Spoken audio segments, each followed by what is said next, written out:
Hello and welcome, I'm Joshua Barnes and you're watching The World Report. Let's first take a look at the headlines. US President Donald Trump has called the success of Chinese AI app DeepSeek a wake-up call for US tech companies. DeepSeek has become the top free app in the US, sparking a dip in US tech giant shares, wiping hundreds of billions off their market value. Israel says that 8 of the hostages set to be freed in the first phase of the Gaza ceasefire deal are dead. Meanwhile, over 300,000 people have returned to northern Gaza as the UN warns their needs remain immense. President Trump has signed several executive orders and he looks to reshape the military, along with the promise to build an Iron Dome defence system. DEI initiatives have been banned, 8,000 non-vaccinated service members will be reinstated, and officials will formulate a policy on transgender troops. Fighting in the Congolese city of Goma has intensified with at least 17 reported deaths and hundreds injured. US Secretary of State Marco Rubio has condemned the assault by Rwandan-backed M23 rebels in a call with the Democratic Republic of Congo's president.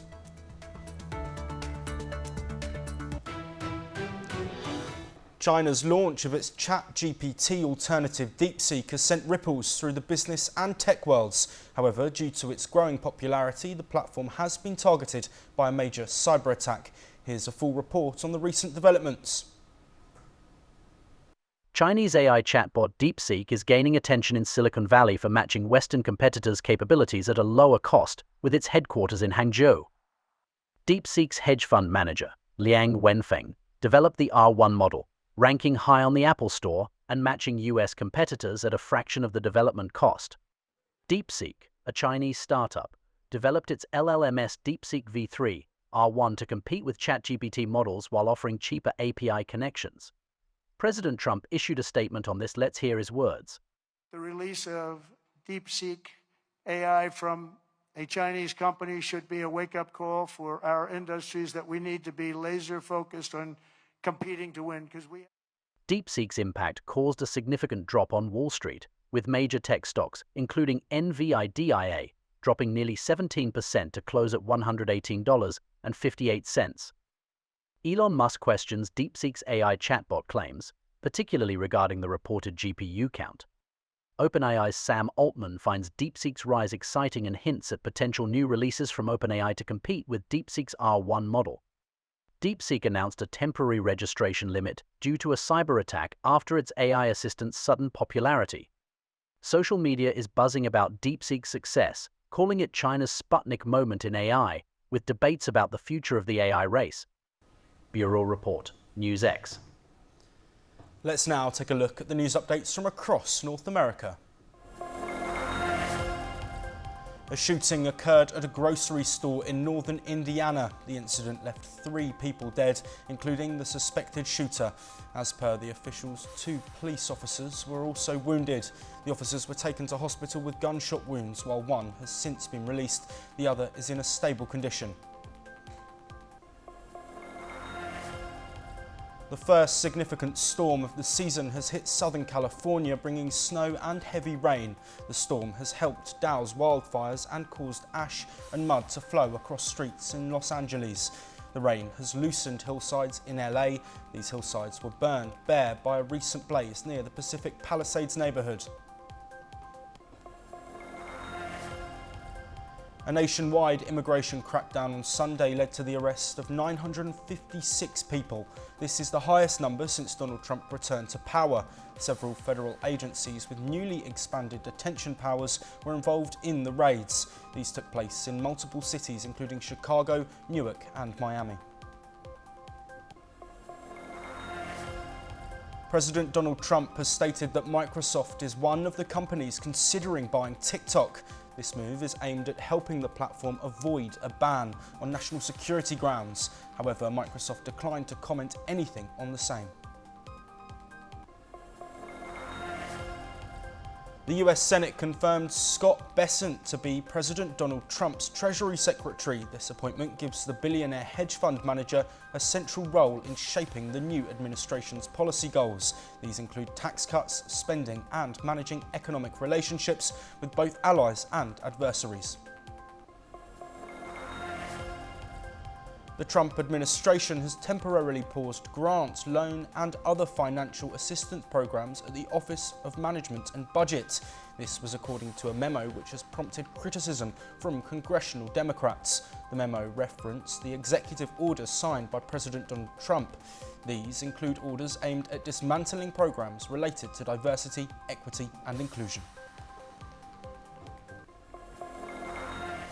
Israel have confirmed that 8 of the 26 hostages due for release by Hamas are dead, while the Palestinian Islamic Jihad released a video of Abel Yehud, whose release was delayed. Over 300,000 people have fled to northern Gaza, with the UN warning of urgent needs. Here is the full update regarding the region. Israel confirmed that 8 of the remaining 26 hostages due for release by Hamas are dead. The news comes after Hamas released a list of the hostages. I can confirm that Israel has received from the Hamas terrorist organization, a list that includes the status of all of the 33 hostages due to be released in this first stage. The list from Hamas matches Israel's intelligence. Amid the ceasefire, the Palestinian Islamic Jihad released a video of hostage Abel Yehud, who is set to be freed on Thursday. Her release was delayed, with Hamas instead freeing 4 IDF soldiers instead. Over 300,000 people have fled to northern Gaza, with the UN warning of immense needs.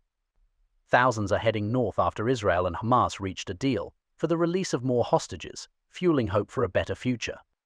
كل الناس طبعا تستنى كانت في هذه اللحظة السنة بشوق وحنين وندعو من الله أن يكون القادم أفضل من ما مضى. الشعب دفع ثمن غالي جدا. But Human Rights Watch also highlights life-threatening conditions for pregnant women and babies due to Israel's blockades and attacks on health facilities. Furthermore, Israel's renewed focus on the West Bank has led to airstrikes, killing 2 Hamas fighters in Tulkarem, while UN experts warn of escalating violence in Jenin and other areas. The attacks on vital infrastructure and home raids are worsening the humanitarian crisis. Bureau Report, NewsX. Now for some news updates from the Indo-Pacific region. Trump and Modi have discussed strengthening US-India ties, focusing on fair trade, defence and cooperation, also including immigration. They emphasised deepening security collaboration in the Indo-Pacific, Middle East and Europe. Trump pushed for India to increase its purchase of US security equipment, while both leaders committed to advancing the US-India strategic and Indo-Pacific Quad partnerships. Modi is set to visit the US in February. China will make physical education a core part of school curriculums to combat rising childhood obesity. Schools are required to treat PE teachers equally to other subject leaders like maths and English. Key sports such as soccer, basketball and volleyball will be emphasised, while the new policies also mandate 2 hours of daily physical activity for students. Doctors predict obesity will increase over the next decade due to economic slowdowns and lifestyle changes. China and India have agreed to facilitate the exchange of journalists between the 2 countries. China and India also agreed to continue cooperation on cross-border rivers and maintain communications by holding a new round of meetings at an early date. Moreover, China and India agreed to push for the resumption of pilgrimages by Indian pilgrims to Tibet's sacred mountains and lakes in 2025. Firefighters are working to control rapidly spreading fires in southeastern Australia, with thousands of acres burning in national parks. Lightning strikes ignited multiple blazes in Grampians National Park, located 300 kilometres from Melbourne. A separate fire in Little Desert National Park has consumed nearly 65,000 hectares in under a day. A farming community in the region has been evacuated due to the danger. India has confirmed a $450 million deal to export BrahMos missiles to Indonesia. It's reported that the deal is in the advanced stages, though it may take some time. The deal with Indonesia comes on the heels of a similar transaction with the Philippines. The BrahMos missile could enhance Indonesia's military capabilities and strengthen defence ties between the two nations. Police have detained a man suspected of involvement in the case of a Chinese actor who was duped into travelling to Thailand for a film job and then trafficked to Myanmar, China's Public Security Ministry have said. The joint efforts of the ministry's task force and the Chinese embassy in Thailand, helped by Thai law enforcement, led to the arrest of a major criminal suspect.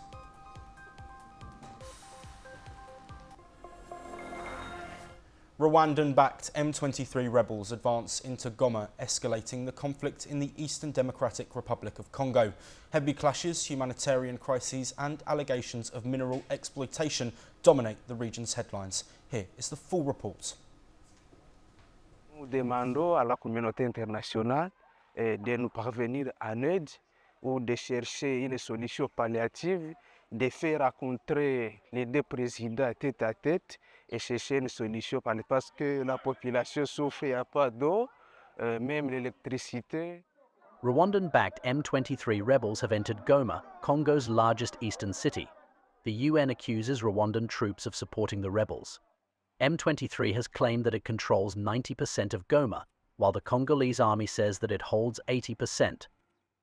The conflict has caused civilian casualties, with Save the Children reporting an attack on a camp for displaced people. Artillery fire hit a maternity hospital, killing newborns and pregnant women. Civilians are also caught in the crossfire. The UN warns that M23's advance could trigger a regional war. A Security Council meeting is underway to address the crisis. Rwanda denies allegations of using M23 to exploit Congo's minerals. Both nations have withdrawn diplomats, signifying a downgrade in bilateral ties. Disons aux forces armées qui sont présentement au champ d'honneur que nous sommes avec eux. Ils doivent se battre pour la liberté de notre pays comme Lumumba le soutenait. Nous disons vraiment que nous sommes avec eux. Et si cela ne suffit pas, on va aussi s'amener au champ de bataille, on doit se battre. C'est ça la jeunesse. Over 17 people have died, and nearly 370 have been injured in Goma clashes. Thousands more have been displaced. The genesis of DRC's and Rwanda's strained ties stems from the 1994 genocide in Rwanda. Reportedly, the region's vast mineral wealth fuels the conflict. UN experts say Rwanda uses M23 to control and profit from Congo's resources. Bureau Report, NewsX. Let's now take a look at some updates from across the world of business. President Donald Trump plans tariffs on copper and aluminium imports. Analysts warn this could increase costs for US consumers. The tariffs aim to boost domestic production of military materials. Trump stated, "We have to bring production back to our country." Tariffs could add $1.5 billion to $2 billion to US costs, raising concerns over lower price promises. The Bank of Japan is expected to raise interest rates again by June or July. Former board member Makoto Sakurai predicts a target of at least 1.5% within 2 years. Strong wage growth and economic performance support this move.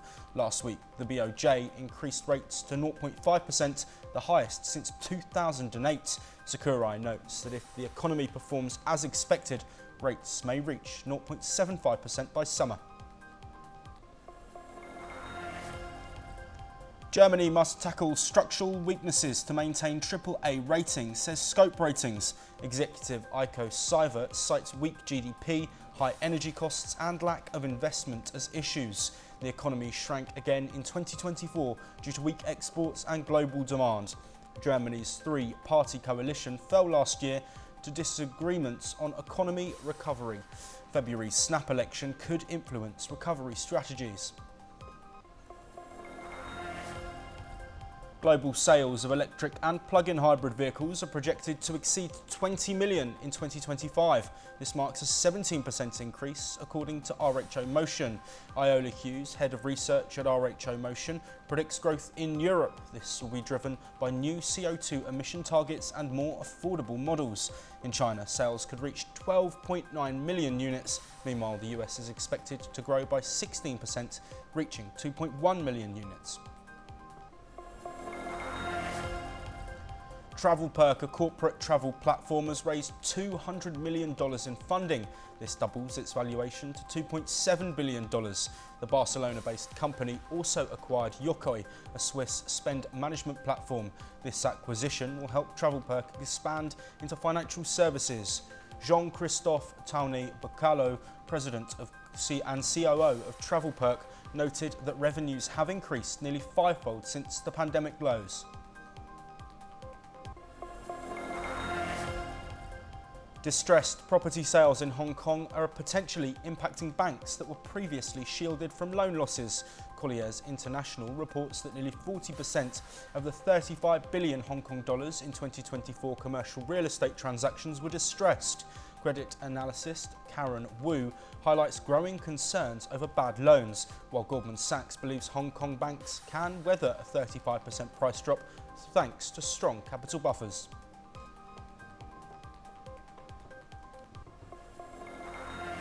Tesla is set to unveil details on its new low-cost model, aiming to boost deliveries by 30%. With competition rising, can the Cybertruck and updated Model Y drive growth? Here's a full report.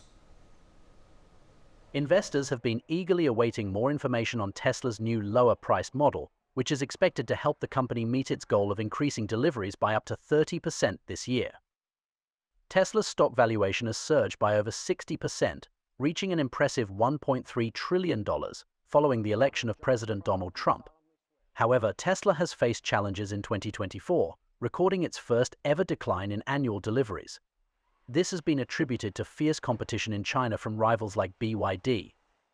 To counter this, Tesla has relied heavily on the release of the Cybertruck and updates to the popular Model Y, though analysts point to limited growth potential from its existing US lineup. The introduction of the low-cost model has become even more crucial to Tesla's long-term growth, although analysts believe it may not fully meet the company's ambitious 20 to 30% annual growth targets. Concerns have also been raised about whether this new model will qualify for federal subsidies, potentially raising the cost for consumers. As Tesla navigates heightened competition, particularly in China, it has doubled down on AI-driven technologies like FSD and is exploring the potential of robotaxis. With plans to introduce lower-cost cars based on current platforms in the first half of 2025, Tesla is shifting its strategy from producing a completely new $25,000 vehicle. Bureau Report, NewsX. Let's now take a look at some news updates from across Europe. An overnight Russian air attack injured 8 people, set a private business on fire and damaged several houses in Kharkiv.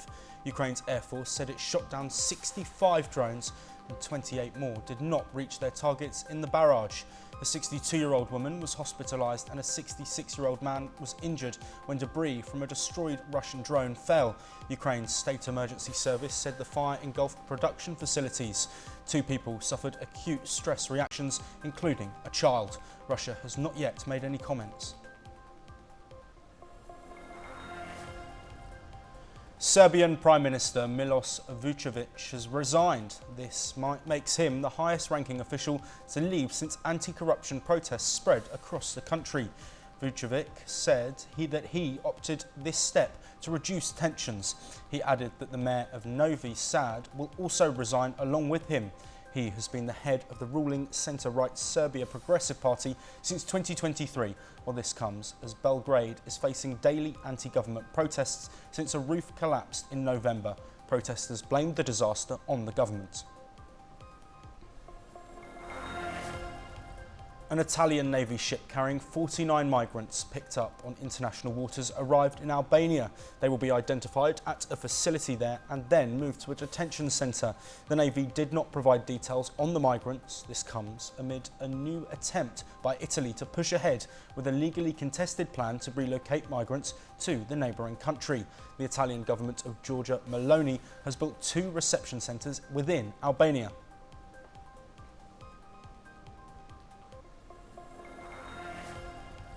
Britain has imposed sanctions targeting Belarusian officials and defence companies. It joined the Western governments in condemning what they called sham presidential elections in the country. The measures come after Belarusian leader Alexander Lukashenko was declared as the winner of another term as president. A joint statement issued by Australia, Canada, the European Union, New Zealand and Britain said they were united in what they called human rights violations perpetrated by Lukashenko's government. The statement was published on the British government website. Northern Ireland's Deputy First Minister has criticised President Michael Higgins. Emma Little-Pengelly accused the Irish President of raising the ongoing conflict in Gaza during his speech at a Holocaust memorial event in Dublin.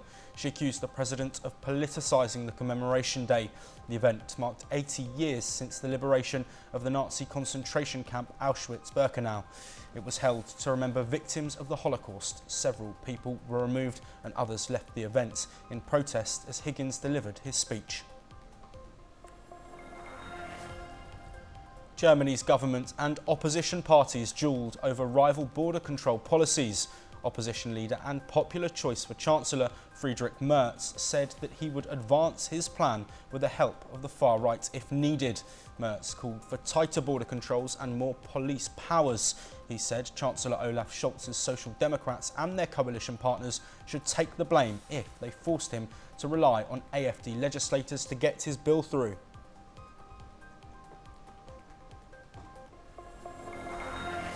Protests in Lebanon have taken a violent turn with Israeli forces opening fire. The attack killed at least 2 people protesting against the delay of a withdrawal of Israeli forces.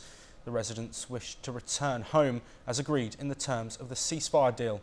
Let's know more updates from the region in this report. Israeli forces shot and killed at least 2 people and wounded 17 on the second day of deadly protests in southern Lebanon. This came as residents displaced by the 14-month war between Israel and Hezbollah attempted to return to villages where Israeli soldiers remain. Under a United States brokered ceasefire on November 27th, Israeli forces were to withdraw from southern Lebanon and Hezbollah was to move north by January 26th. While the Lebanese army and United Nations peacekeepers had already deployed in several villages before the deadline, Israeli forces remain in more than a dozen villages. The US and Lebanon announced on Sunday that the deadline to meet the ceasefire terms had been extended to February 18th, following which protests resumed on Monday, particularly in eastern and southern border villages, where residents again attempted to return home.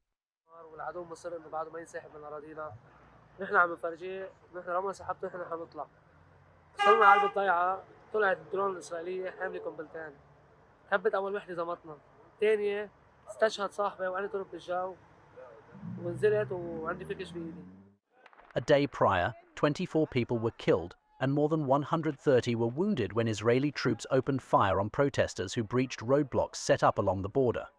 Mourners carrying Hezbollah flags and chanting slogans took part in the funeral of 3 Lebanese killed by Israeli forces along the border.